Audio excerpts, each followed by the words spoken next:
তবে আপনারা দেখতে পাচ্ছেন যে ফ্লেম কিন্তু আস্তে আস্তে কমতেছে। এখানে আমরা শক্তি বাড়িয়েছি। এখানে আমাদের যেই ইউনিট গুলো ছিল আমরা আরো 2টা অলরেডি কাজ শুরু করেছে, আরো 2টা আমরা 16 থেকে এখন ইতিমধ্যে প্রায় 20টা ইউনিট কাজ করছে। আপনারা দেখতে পাচ্ছেন, চারিদিকে গেলেই আপনারা বুঝতে পারবেন। তো এদিকে যে 4টা ইউনিট এক্সট্রা কাজ করছে বিধায় আপনারা দেখেন যে ফ্লেমটা কিন্তু কমতেছে। সুতরাং এই পূর্ব এবং উত্তর দিকের ফ্লেম যদি পড়ে যায় এবং আমরা তাহলে বলতে পারি যে আমরা পুরো আগুনটাকে কনফাইন করে ফেলেছি। কনফাইন্ডের পরবর্তী স্তর যেটা আপনারা খুঁজে খুঁজে বের করতে হবে কোথায় কোথায় আগুনের সোর্স রয়েছে। এটা যখন আমরা নিশ্চিত হব তখন আমরা নিয়ন্ত্রণ দিতে একটু সময় লাগছে, কারণ বুঝতে পারছেন যে সীমাবদ্ধতা প্রচুর।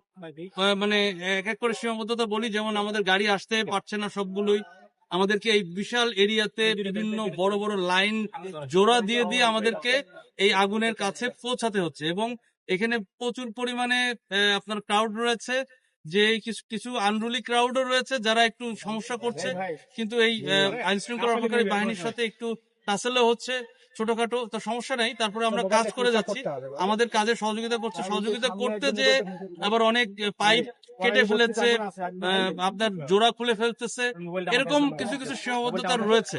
তবে আমরা কাজ করে যাচ্ছি। আমরা আশা করছি যে আগামী 2-1 ঘন্টার মধ্যে ইনশাল্লাহ আমরা হয়তো একটা ভালো খবর দিতে পারবো।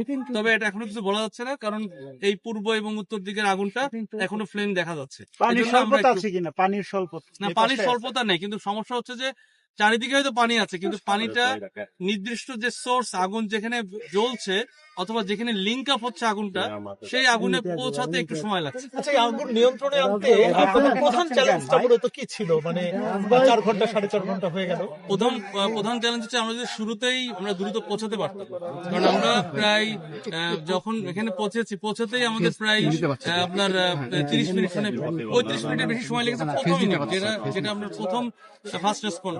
তারপরে একে একে ইউনিট গুলো আসতে আরো সময় লেগেছে, এবং সবাই যে ক্রাউড এবং যে পরিমাণ গাড়ি টাড়ি ছিল আশেপাশে, আমাদের বড় বড় গাড়িগুলো একেবারেই কাছে পৌঁছাতে পারেনি। এই কারণে শুরুতে আগুনটা আপনার হচ্ছে আমরা এসে দেখেছি প্রায় ডেভেলপ স্টেজে চলে আসছে। যখন আগুনের স্তর 3য় স্তরে চলে আসে তখন আমাদের আগুনটা একটু মানে আমাদেরকে নিয়ন্ত্রণ করতে একটু সময় লাগে। আমি ডাইরেক্টর অপারেশন ফায়ার সার্ভিস এবং সিভিল ডিফেন্স। আরো 1 ঘন্টা সময় লাগবে। আমি বলেছি যে 2 থেকে 1 ঘন্টা, মানে 2 ঘন্টাও লাগতে পারে, 1 ঘন্টাও লাগতে পারে। আশা করছি, কারণ 3টা দিক যেহেতু আমরা আগুনটাকে কনফাইন করতে পেরেছি, এখন শুধু একটা দিক বাকি আছে। আশা করছি যে এদিকে শক্তি বাড়িয়ে আমরা আগুনটাকে আগামী 1 থেকে 2 ঘন্টার মধ্যে আশা করছি যে সম্ভব হবে।